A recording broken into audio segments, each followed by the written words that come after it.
नमस्कार, स्वागत है आप सभी का इंडिया वॉइस में और मैं हूं आप सभी के साथ मानसी झा। चलिए करते हैं शुरुआत बुलेटिन की।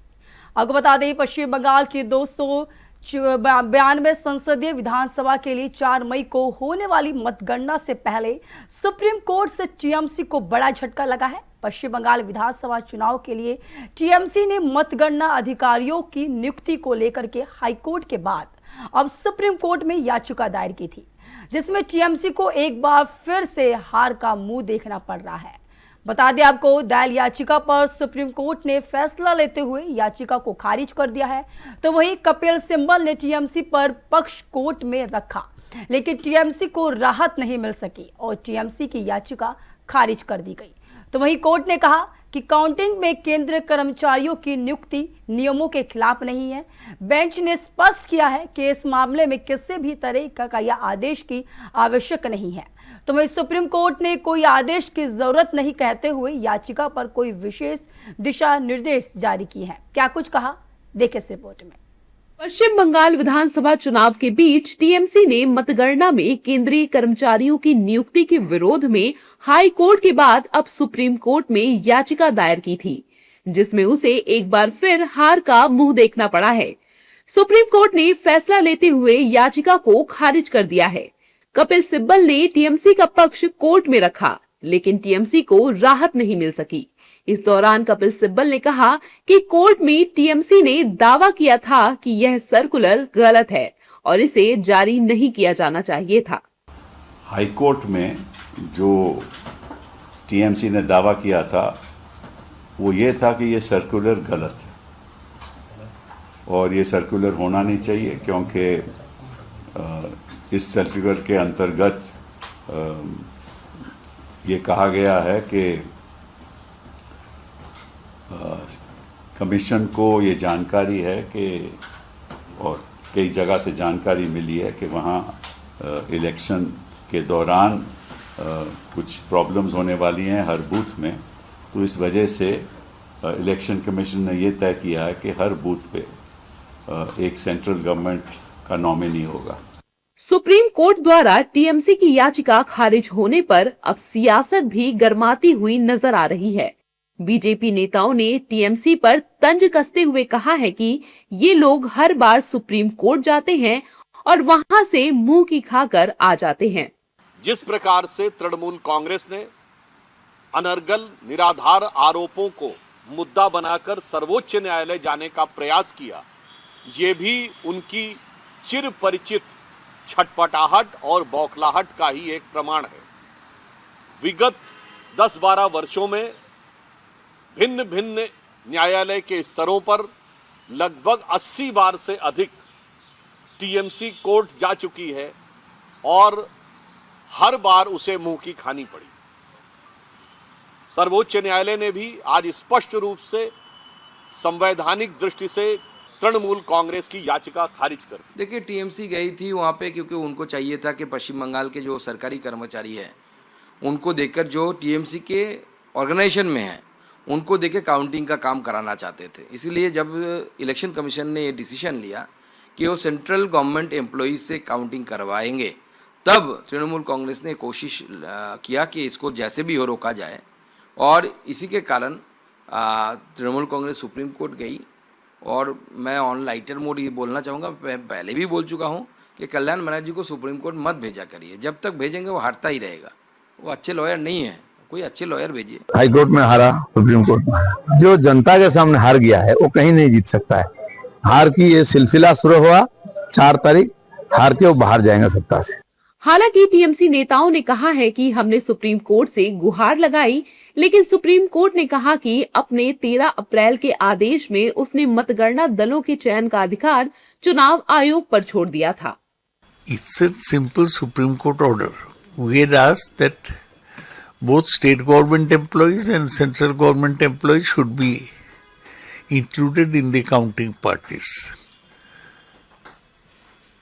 We made a plea to Supreme Court, but Supreme Court said that the 13th April order, in which it was left to the Election Commission to choose the counting parties, and they said that if the Election Commission appoint central government employees, there could be no objection. Supreme court ने high court की जो खारिज की थी उसको मान्यता दी है।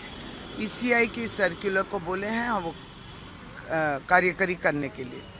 तृणमूल कांग्रेस और हम लोग अभी कुछ नहीं बोल रहे हैं, जब बोल दिया तो होगा। बता दें कि टीएमसी ने अपनी याचिका में कहा था कि काउंटिंग सुपरवाइजर के तौर पर राज्य कर्मचारियों की नियुक्ति क्यों नहीं की जा रही है। चुनाव आयोग राज्य के कर्मचारियों की नियत पर सवाल खड़े कर रहा है, जिसके बाद सुप्रीम कोर्ट ने कहा कि आप ऐसे आरोप नहीं लगा सकते। राज्य के कर्मचारी हों या केंद्र के, सभी चुनाव आयोग के तहत काम कर रहे हैं। बता दें, बंगाल विधानसभा चुनाव की मतगणना 4 मई को है। वही नजर डालते अगली खबर की और आपको बता दें, पश्चिम बंगाल की 294 संसदीय विधानसभा के लिए 4 मई को होने वाली मतगणना से पहले ही सुप्रीम कोर्ट से टीएमसी को बड़ा झटका लगा है। पश्चिम बंगाल विधानसभा चुनाव के लिए बीच टीएमसी ने मतगणना अधिकारियों की नियुक्ति को लेकर के हाईकोर्ट के बाद अब जो है सुप्रीम कोर्ट में याचिका दायर की थी, जिसमें टीएमसी ने एक बार फिर से हार का मुंह देखना पड़ रहा है। बता दें आपको, दायर याचिका पर सुप्रीम कोर्ट ने फैसला लेते हुए साफ तौर पर कहा कि याचिका को खारिज कर दिया गया है। तो वही कपिल सिब्बल ने इसको टीएमसी का पक्ष कोर्ट में कहा है। देखिए क्या कुछ कहा है।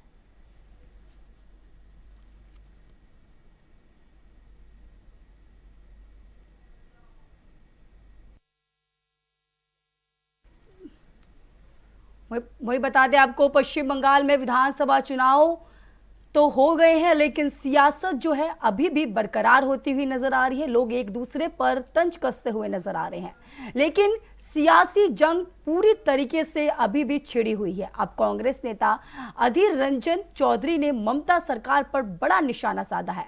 दरअसल ममता सरकार और टीएमसी बीते दिनों से केंद्र सरकार पर सुरक्षा बलों की तैनाती पर निशाना साध रही है। अब ममता पर अधीर रंजन ने हमला किया है और कहा कि वह ममता बनर्जी जब नगर पालिका चुनाव होते हैं तो टीएमसी 100 में 100 सीट जो है जीतती है।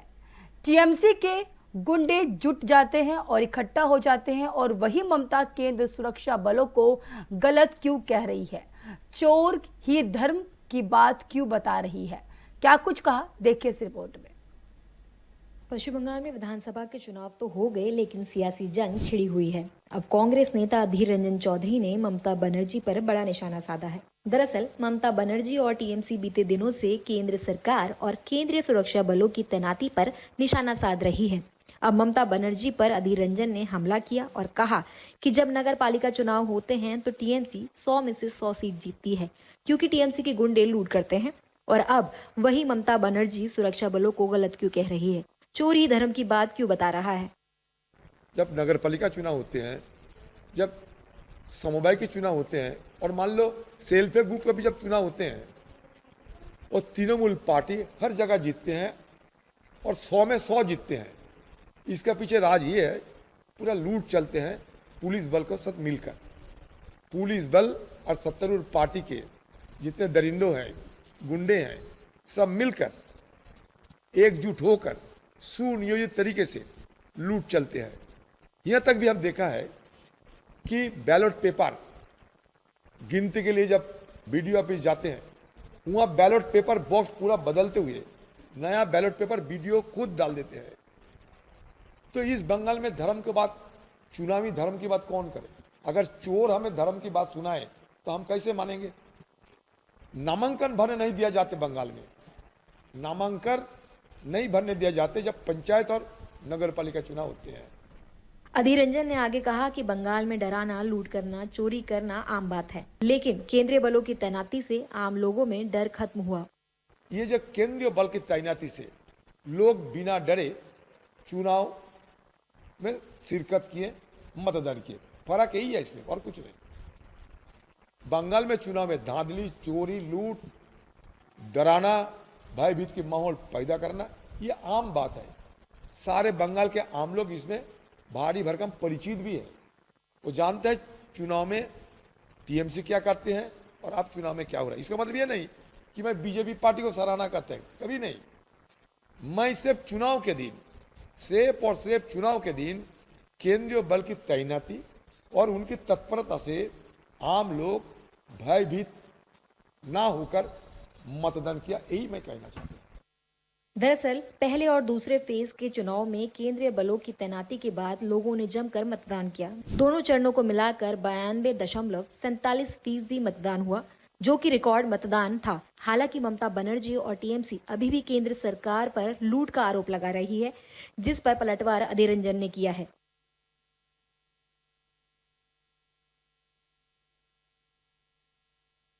वही नजर डालते अगली खबर की और आपको बता दें, हुमायूं कबीर ने सीएम ममता पर बड़ा बयान दे दिया है। उन्होंने साफ साफ कहा कि वह माफी मांगेगी, तब उनसे विलय के बारे में भी सोचूंगा। दरअसल आपको बता दें, पश्चिम बंगाल में दोनों चरणों के मतदान हो चुके हैं, एग्जिट पोल भी आ गए हैं। अब ममता से अलग होकर पार्टी बनाने वाले हुमायूं कबीर का एक बड़ा बयान सामने आया है। उन्होंने कहा कि अगर ममता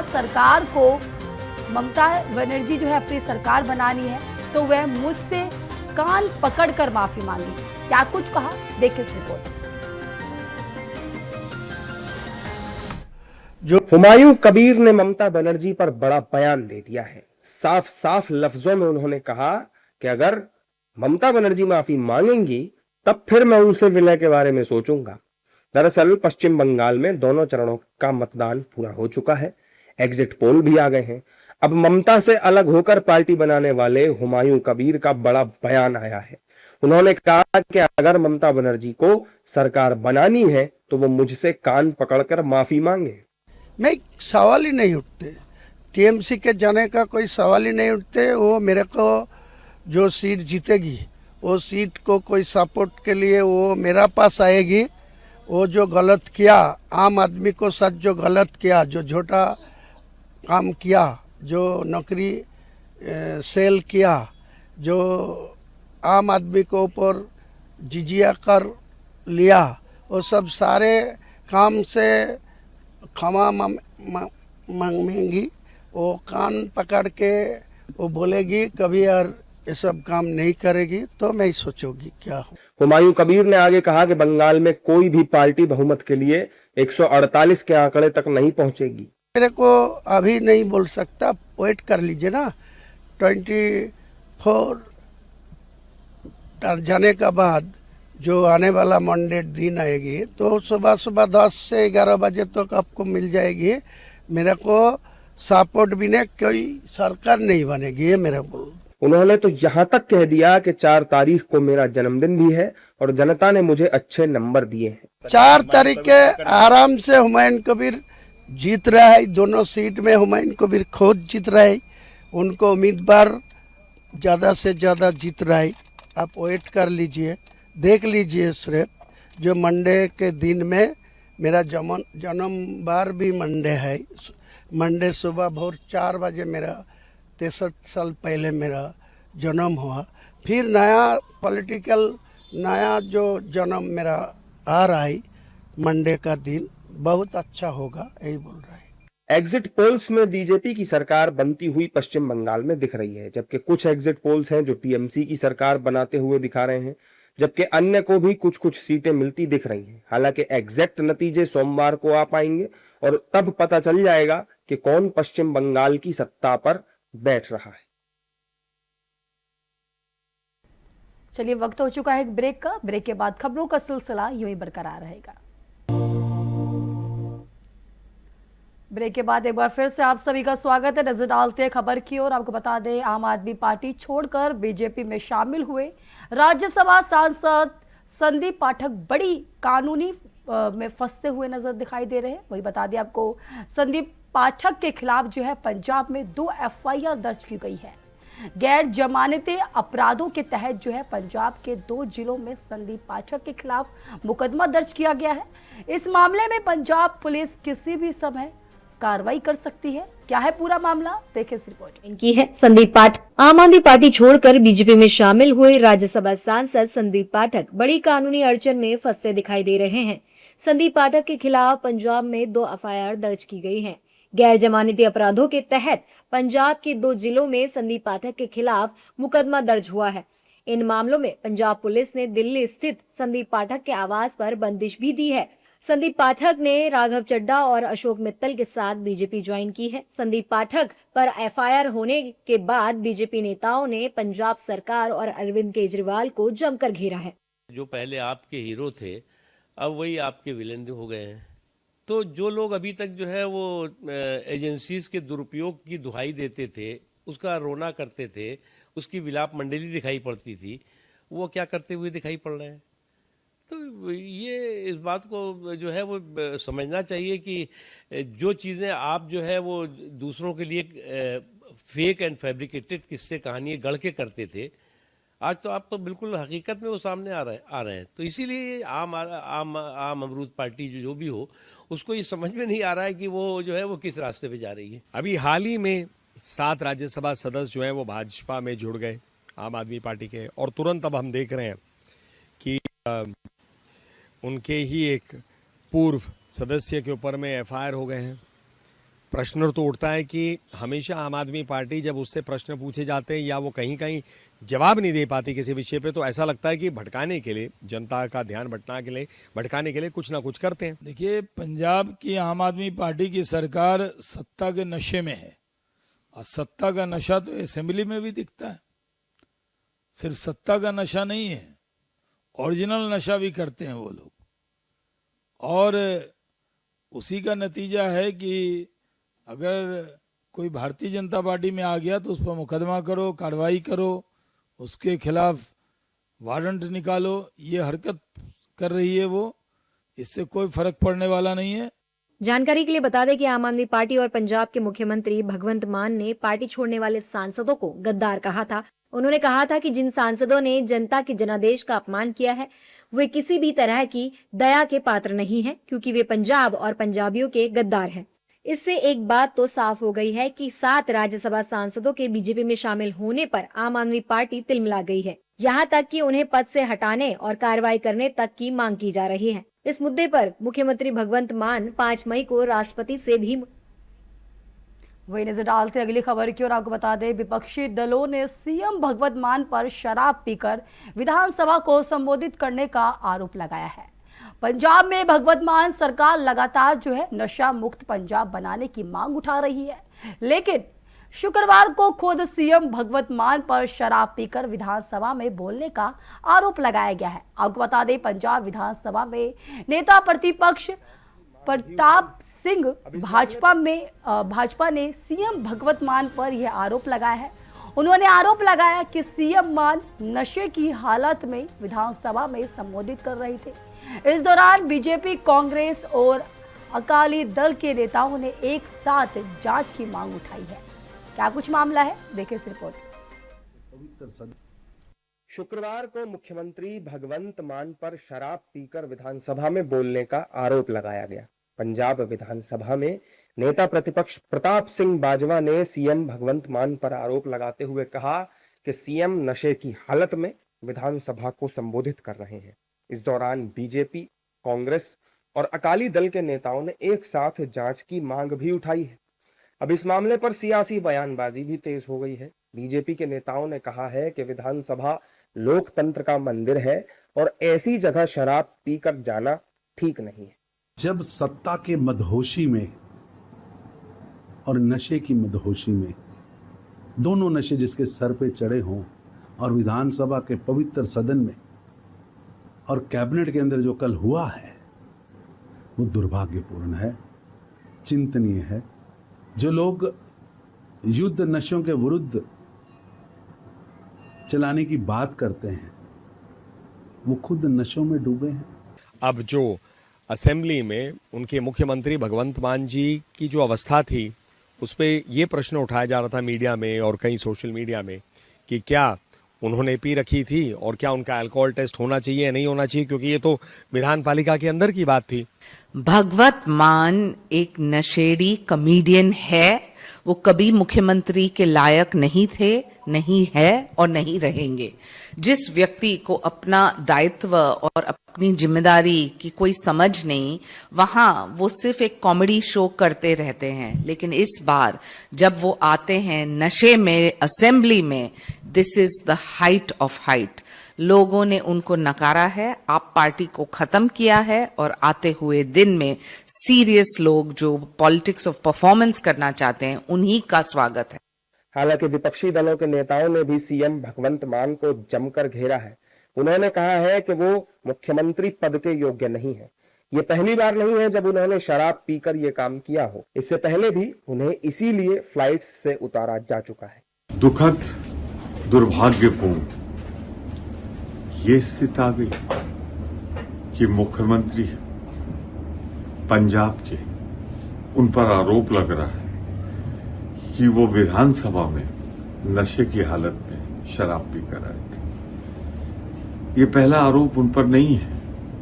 मैं नहीं जानता क्या सच है क्या गलत है। इसके पहले जब विदेश से मुख्यमंत्री के रूप में वो हवाई जहाज पर चढ़ने जा रहे थे तो उनको इसलिए उतार दिया एयरलाइंस ने कि वो इस हालत में नहीं थे, इतना नशा कर चुके थे कि यात्रा नहीं कर सकते। देखिए, पहली बात है प्रताप सिंह बाजवा का बड़ा तजर्बा है इस बात में और पूरा पंजाब देख रहा है कि उन्होंने दारू पी रखी थी मुख्यमंत्री साहब ने, इसमें कोई दो राय नहीं।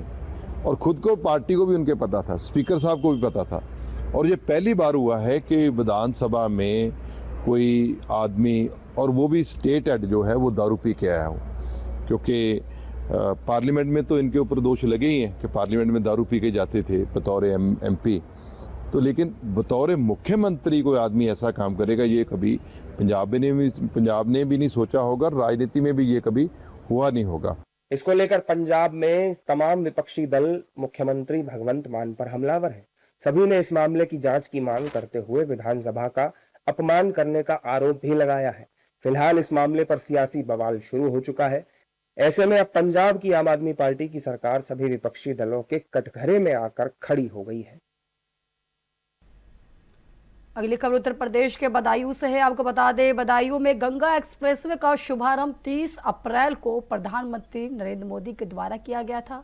फिलहाल इस एक्सप्रेसवे को भी फ्री ट्रायल अवधि के तहत 14 अप्रैल तक उपयोग के लिए रखा गया है।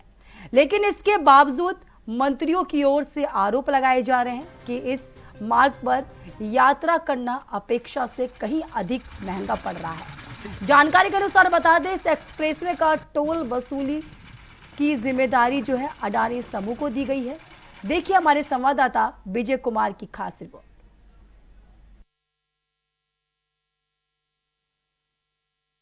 जिस उत्तर प्रदेश के इतने बड़े हाईवे की अभी एक दिन पहले जो शुरुआत हुई है, मेरे पीछे देख सकते हैं, ये वो गंगा एक्सप्रेस वे का टोल टैक्स है। हालांकि ये जो टोल प्लाजा है वो डल्लनपुर गांव पे है और डल्लनपुर गांव पे जो टोल प्लाजा है, ऐसा तमाम अखबार और तमाम मीडिया की जो सुर्खियों में रहा है कि टोल अभी 14 मई तक फ्री रहेगा। लेकिन टोल का काम कल से ही शुरू हो गया है। अब टोल भी किस तरह का, टोल पे भी बड़ी मनमानी हो रही है। हालांकि हमने जो यहाँ टोल प्लाजा प्रशासन है उनसे जानकारी लेने की कोशिश की, यहाँ के मैनेजर से भी बात की। मैं अब तक जो है 4 गाड़ियों का स्टेटमेंट लिया और उन 4 गाड़ियों का जो रेट निकल के आया है, 48 किलोमीटर गाड़ियाँ चलीं और 48 किलोमीटर का फास्टैग से 215 रुपया टोल लिया गया। मेरे पीछे ये टोल की लिस्ट भी लगी हुई है। मैं दर्शकों को चाहूँगा, ये टोल लिस्ट जो लगी हुई है, ये टोल लिस्ट इस तरह से है कि कोई भी इसे समझ नहीं सकता। हालांकि जो यहाँ पर स्टाफ है वो भी इस टोल लिस्ट के बारे में जानकारी नहीं रखता है। अब देखना ये है, एक गाड़ी का मैं नंबर बताता हूँ, DL1CZ 9918। ये गाड़ी कल जलालाबाद के जो गुलड़िया टोल प्लाजा है वहाँ से प्रवेश की और डल्लनपुर यानी कि दातागंज क्षेत्र का जो डहरपुर टोल प्लाजा है उस डहरपुर टोल प्लाजा पर एग्जिट करती है। तो फास्टैग का नियम है, अगर आपका टोल फास्टैग से कटता है तो उसका 1.25 गुना आपका टोल का जो पैसा है वो आपको फ़ोन पे या अन्य किसी गूगल पे से आप पे कर सकते हैं। अगर आप कैश टोल का भुगतान करते हैं तो आपको जो टोल है उसका 2 गुना चार्ज देना पड़ता है। तो टोल प्लाजा पर जो मनमानी हो रही है उस पर कैश भी वही जा रहा है और फास्टैग से भी वही कट रहा है। तो अब देखना है, ऐसे तमाम यात्री कल यात्रा कर रहे होंगे। यहाँ पर मेरे पीछे जो, जैसे हमने भैया से इनसे बात करनी चाहिए, ये टोल प्लाजा पर जो यहाँ स्टाफ है इनसे बात करनी चाहिए, तो ये भी इस बात को कह रहे हैं कि पूरी तरह टोल फ्री है। तो फ्री के साथ ये कैसा फ्री है, कई सवाल इन फ्री पर भी खड़े होते हैं। फिलहाल इस बुलेटिन में इतना ही। देश और दुनिया की तमाम खबरों के लिए देखते रहिए इंडिया वॉइस। नमस्कार।